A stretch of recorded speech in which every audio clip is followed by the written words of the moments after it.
Hello mga karelasyon. May isang konseptong madalas nating baliwalain, ang kapangyarihan ng paghingi ng pabor o tulong.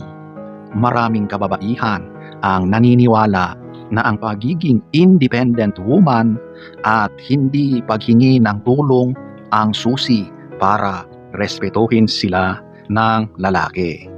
Alam nyo ba na ayon sa mga pag-aaral, mas lalong napapamahal at nagiging attached ang isang lalaki kapag humihingi ka sa kanya ng tulong o pabor? So ngayon, ating hihimayin kung bakit ang paghingi ng tulong ay hindi isang burden, kundi isang tulay para sa mas malalim na ugnayan, pag-ibig.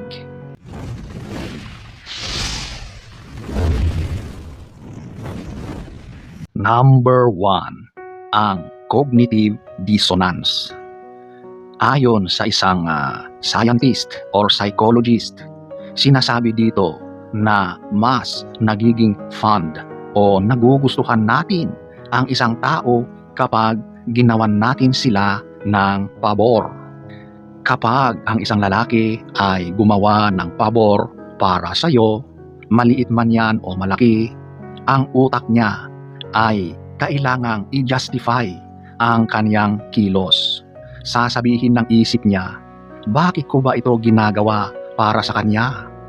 Siguro dahil mahalaga siya sa akin o baka gusto ko na siya.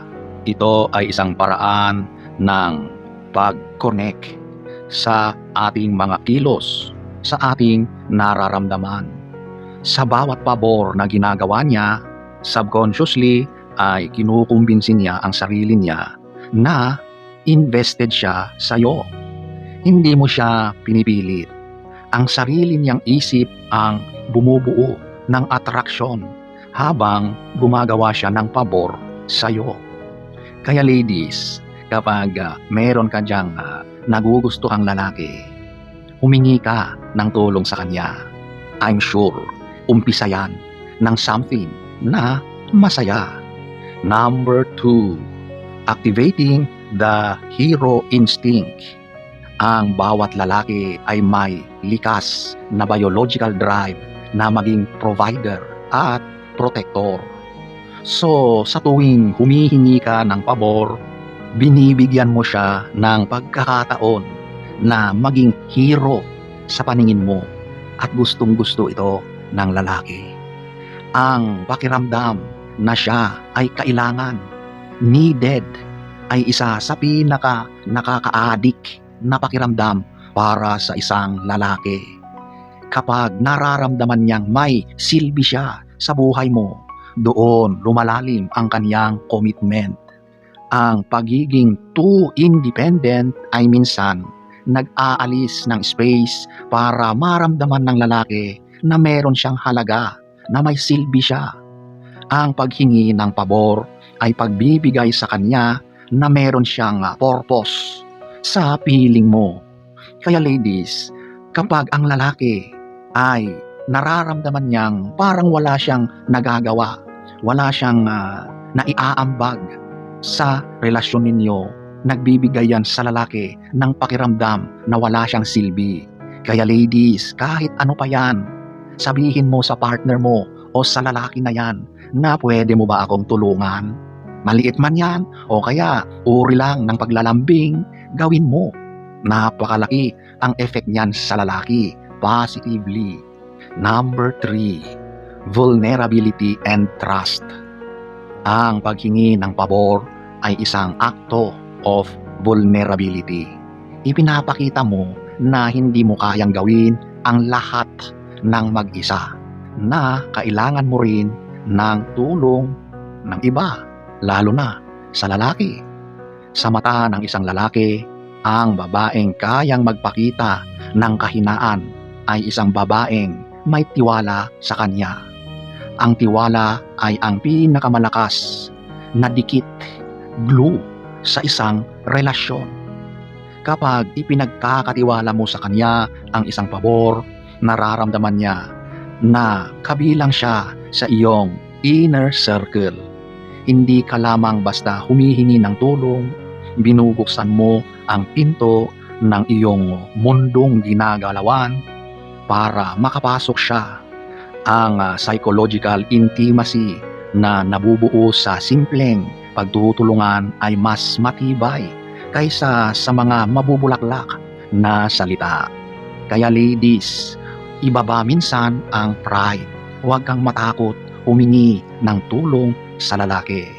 Yan ang isang bagay, pagkakataon ng lalaki para tumulong at magpakitang gilas. Sa totoo lang, gustong-gusto ng lalaki na tumulong, lalo na sa babae, lalo na kapag meron siyang gusto sa iyo.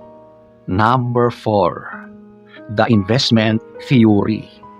Sa kahit anong aspeto ng buhay, mas pinapahalagahan natin ang mga bagay na pinag-uukulan natin ng oras at pagod.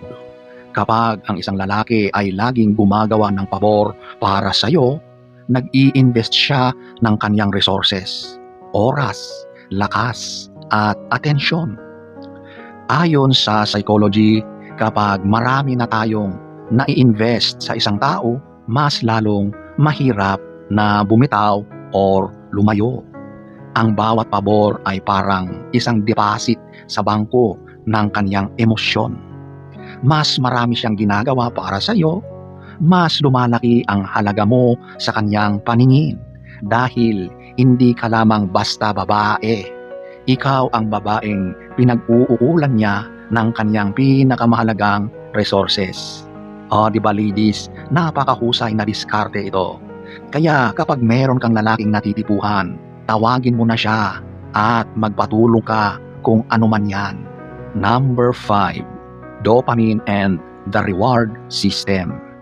Kapag nagawa ng isang lalaki ang pabor na hinihingi mo at nakita niyang naging masaya ka o nagpasalamat ka, ang utak niya ay naglalabas ng dopamine. Ang pasasalamat mo ang kanyang reward. Ang dopamine ay ang pakiramdam ng good feeling na nag-uudyok sa atin na ulit-ulitin ang ating ginawa. Sa tuwing nagpapasalamat ka ng tapat, nagkakaroon siya ng positive reinforcement. Gusto niyang ulitin ang pagtulong dahil masarap sa pakiramdam ang ma-appreciate mo. Ito ang sikreto ng mga matatagal na ang relasyon. Ang walang sawang paghingi ng pabor at ang walang sawang pagpapasalamat, appreciation. So nakikita nyo ladies, it is a give and take. Magpapatulong ka, tutulungan ka niya, magpapasalamat ka, nagngingitian kayo. At the end of the day, ang sarap ng inyong pakiramdam. At dahil sa mga good feelings, madalas dyan nag-uumpisa ang isang masayang ugnayan. 2,000 years later. So, ayan po mga karelasyon. Ang paghingi ng pabor ay hindi tanda ng kahinaan. Ito ay isang sining ng pakikipag-ugnayan. Huwag kayong matakot na magpatulong dahil sa bawat pagkakataong tinutulungan ka niya, binibigyan mo siya ng dahilan para lalo kang mahalin.